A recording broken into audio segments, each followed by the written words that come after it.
आश्रम के पुण्यार्जक हैं अरह सागर गुरु भक्त परिवार। अब आज से क्या तय करना है? बिगड़े पति को सुधारना है। रिजल्ट तो ये सामने में आता है कि पति बिगड़ा है और पत्नी भी उसके संसर्ग में आकर के बिगड़ने लगती है। क्या हुआ? गए थे सुधारने के लिए, खुद बिगड़ करके आ गए। ऐसा नहीं, धीरे धीरे सुधार होना चाहिए। सत्कार करो जो तुमने स्वीकार किया है। दुखों को सत्कार करो, प्रतिकूलताओं का सत्कार करो, बुराइयों को सत्कार करो। सत्कार करने का मतलब ये नहीं है कि उनमें रम जाओ।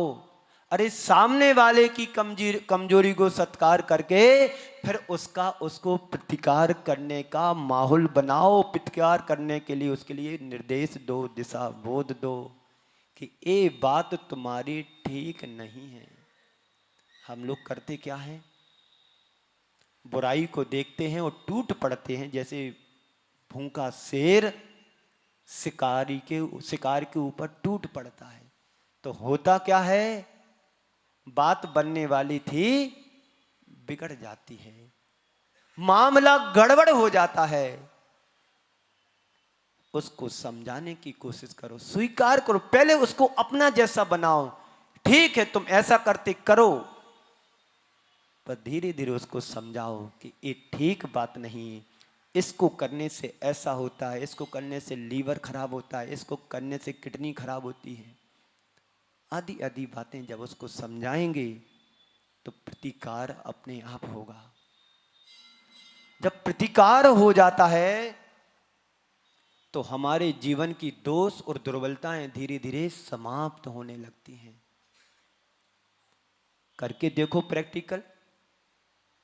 कभी ऐसा मौका तो हर रोज आते हैं जब व्यक्ति शराब पीकर के घर आता होगा तो तुम्हारा उसका चेहरा देख करके तुम्हारा मन तमतमा जाता होगा। चेहरा तमतमा जा, आज क्या होने वाला है? बस कुछ नहीं होगा, शांत रहोगे तुम, वो आकर के चुपचाप सो जाएगा। बकेगा थोड़ा बहुत, बकने दो, बस तुम्हें उसको जवाब नहीं देना, प्रतिकार करना है। तो धीरे धीरे वो शांत होने लगेगा। जब उसकी खुमारी उतर जाए तो उसको समझाओ कि तुम देर रात शराब पी करके आए थे, ये करना ठीक नहीं है।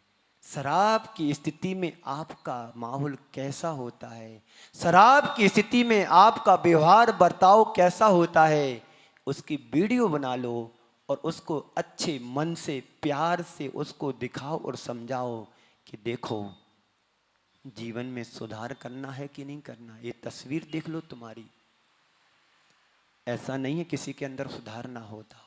बिगड़े से बिगड़े व्यक्ति भी समय को पाकर के संसर्ग में आकर के साधु संतों के सुधार कर लेते। कल मैंने एक उदाहरण सुनाया था सागर मध्य प्रदेश का, जिसकी शुरुआत शराब से होती थी सुबह की। वो कहाँ वो है? आज 7 प्रतिमा का वृत्ति बनकर के जीवन जी रहा है। एक बार भोजन पानी ले रहा है, साधु संतों के सानिध्य में रहकर के महीनों चौका लगाता है, लाखों करोड़ों रुपए दान करता है। एक बहुत बड़ा दिल्ली पब्लिक स्कूल चला रहा है सागर मध्य प्रदेश में। इस सुधार कैसे हुआ? हर व्यक्ति का अतीत बिगड़ा हुआ होता है, हमें उसको सुधार करना है प्रतिकार करके। तो स्वीकार करो, फिर उसका सत्कार करो, अच्छाइयों का सत्कार करो। जब सत्कार तुम्हारा अच्छाइयों का होगा तो बुराइयों का प्रतिकार हो जाएगा धीरे धीरे।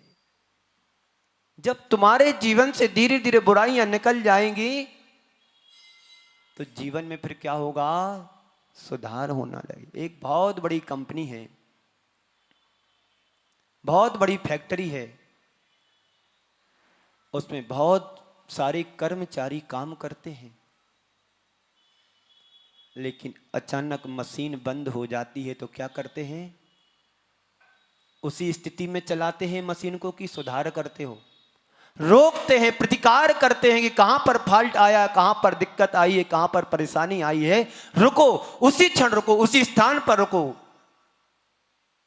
फिर कुछ देखते हैं, इंजीनियर को बुलाते हैं और उसको सुधारने का काम करते हैं। जब पूर्णतः मशीन सुधर जाती है, सुधार हो जाता है, फिर उसको आगे बढ़ाते हैं। ऐसे ही हर व्यक्ति के जीवन में कुछ ना कुछ विसंगतियां हैं। जीवन में और व्यवहार में भी हमारे जीवन में प्रतिकूलताएं भी रहती हैं, अनुकूलताएं भी रहती हैं। हर व्यक्ति का जीवन एक सा नहीं होता है। किसी ना किसी रूप में बुराई उसके अंदर पनपती रहती है। उस बुराई को हमें प्रतिकार करके सुधारना है। ये सब कैसे होगा? धर्म भावना से होगा। धर्मात्मा व्यक्ति होगा तो स्वीकार करेगा, सत्कार करेगा, प्रतिकार करेगा और जीवन के अंत के उपसंहार रूप में अपने जीवन का सुधार करेगा। आप लोग चाहते कि हमारे जीवन का अंतिम उपसंहार हर्षमय हो? बोलो जी। आप अपने जीवन का अंतिम पड़ाव हर्षमय बिताना चाहते हो कि विलाप करते हुए? अस्पताल में जाने की अपेक्षा गुरु चरणों में आकर के अपने आप का सुधार करने ही तुम्हारे जीवन का हर्षमय है जीवन। बोलो जी। हाँ जी तो तुम बहुत अच्छे से कहते हो हाँ जी, लेकिन कितना तुम्हारे जीवन में परिवर्तन आ रहा है कि गुरु चरणों में जाना है जी? ये बताओ, अभी तक कितने लोगों ने गुरुदेव के दर्शन नहीं किए हैं? हाथ ऊपर करो। अभी तक प्रत्यक्ष जाकर के दर्शन कितने लोगों ने नहीं किए हैं? बोलो। सब कर चुके, 2-4 लोग रह गए हैं। इस बार संकल्प करो, चातुर्मास पूरा होने के पहले हमें एक बार गुरुदेव के चरणों के दर्शन करके आए। सुना है कि अभी कोई ट्रेन जाने वाली है 11 तारीख, अब अगस्त में कौन सी तारीख को जाने वाली गुरु चरणों में? कोई कह रहा था आचार्य के पास जा रहे हैं। अरे ना जा पाओ किसी की ट्रेन में, पर मन की प्लानिंग पक्की कर लो कि मुझे इस वर्ष चातुर्मास में गुरुदेव के चरणों की रज लेकर के आना है। तुम्हारा जीवन धन्य हो जाएगा। यही धर्म का सार है। धर्म करत संसार सुख, धर्म करत निर्माण, और धर्म पंथ साधे बिना नर त्रियंच समान। यदि आचार्य श्री के दर्शन नहीं किए तो तुमने अपने जीवन में कुछ भी अभी नहीं किया है। जिसके जीवन में गुरु नहीं उसका जीवन शुरू नहीं होता है। इस युक्ति को अपने जीवन में परिलक्षित करो। जाओ गुरुदेव के दर्शन करो और अपने जीवन को धन्य करो। एक ना एक गुरु अपने जीवन में स्वीकार करना चाहिए, जहां जाकर के हम अपनी सुख दुख की बात को रख सकें, उनके परामर्श से अपने जीवन को आगे बढ़ा सकें, उनके माध्यम से अपनी आत्मा का उत्थान और उत्कर्ष कर सकें। वो धर्म गुरु तुम्हारे जीवन में होना चाहिए। संसार में गाइड मिल जाएगा, दिशा निर्देशक मिल जाएगा, लेकिन गुरु भारत की परंपरा है, भारतीय परंपरा है। गुरु भारत में ही मिलेगा, विदेशों में नहीं मिलेगा। गाइड मिल जाएगा, दिशा निर्देशक मिल जाएगा, दिशा सूचक मिल जाएगा, पर गुरु कहां मिलेगा? भारत में ही मिलेगा। सभी जगह नहीं मिलेगा, कुछ विशेष स्थानों में गुरु मिलेगा। इसलिए तुम धर्म की शरण में आओ और धर्म को जीवन का आधार बनाओ, तो तभी तुम्हारे जीवन में स्वीकार भाव आ पाएगा। बिना धर्म के स्वीकार भी नहीं कर पाओगे। जिसके जीवन में धर्म नहीं है उसके जीवन में कुछ भी नहीं है। पशु तुल्य जीवन बताया है। आप अपने जीवन को पशुओं के समान मानना चाहते हो कि एक पशु से जीवन ऊपर उठ करके कुछ नया, कुछ अपने जीवन में घटित करना चाहते हो? वो सब होगा तुम्हें धर्म से ही मिलेगा, धर्म से ही होगा। धर्म करने वालों के जीवन में परेशानी आ सकती पर पराजित नहीं होगा, हैरान परेशान हो सकता है, पर जीवन को कभी जीवन से हतोत्साहित नहीं हो सकता है। आज है कोई बात नहीं, कल हमारे अच्छे दिन आएंगे। आज मेरे जीवन में दुख आया है, कोई बात नहीं, कल हमें सुख मिलेगा, स्वस्थ जीवन मिलेगा। ये बल तुम्हें कहां से मिलता है? धर्म से ही मिलता है। धर्म हमें शक्ति देता है और जीने की कला देता है, उन दुखों से सामंजस्य करने की क्षमता और समता को देता है, वह धर्म है। धम्मो मंगल मुख्यटम अहिंसा संयमो तवो देवा पड़मंती जस्त धम्मे सयामणो। धर्म क्या है? धर्म मंगल है। धर्म कैसा है? अहिंसामयी है। धर्म का रूप क्या है? संयम और तप रूप धर्म है। मंगल है, उत्कृष्ट है, अहिंसामयी है, तप और संयम से सहित है, वो धर्म है। जो व्यक्ति इस धर्म को अपने जीवन में धारण कर लेता है, उस व्यक्ति के जीवन को देव लोग भी तस पड़मंती जस धम्मे सया नमो। उस धर्म को धारण करने वाले व्यक्ति के लिए देव लोग भी नतमस्तक होते, नमस्कार करते हैं। इस धर्म को स्वीकार करो, अधर्म का प्रतिकार करके जीवन में सुधार लाओ, तभी हमारे जीवन का उत्थान और उत्कर्ष होगा। धर्म नहीं होगा जीवन में तो तुम कुछ नहीं कर पाओगे, यहीं सिमट करके रह जाओगे, दुर्गति के पात्र बनना पड़ेगा, नरक और निगोद की यातनाओं को सहन करना पड़ेगा। धर्म तुम्हें सही राह दिखाता है, भटके हुए अटके हुए लोगों के लिए धर्म सही मार्ग पर चलाने की प्रेरणा देता है। धर्म सर्व सुखा करो हित करो धर्मम बुधाश्चिन्वते धर्मेणेव समाप्तये शिव सुखम, यानी शिव रूपी सुख को देने वाला धर्म है। बुद्धिवंत जिन्हें धारण करते हैं, संचय करते हैं कि धर्म ही हमारे जीवन का हित करने वाला है और धर्म ही हमारे जीवन का सार भूत आधार है। समझ रहे ना? धर्म क्या है? बत्थु सहावो धम्मो जीवाणम लक्षणम धम्मो रणत्यम च धम्मो। रत्नात्रय रूपी धर्म है, 10 लक्षण रूपी धर्म है। जीवों पर दया करुणा करना, चीटी मात्र पर करुणा नहीं करना, पंचेंद्रिय जीवों पर दया करना। कोई हमारे आश्रित यदि कोई व्यक्ति आता है, यदि उसको कुछ जरूरत है, जरूरत के लिए हम पूर्ति करें।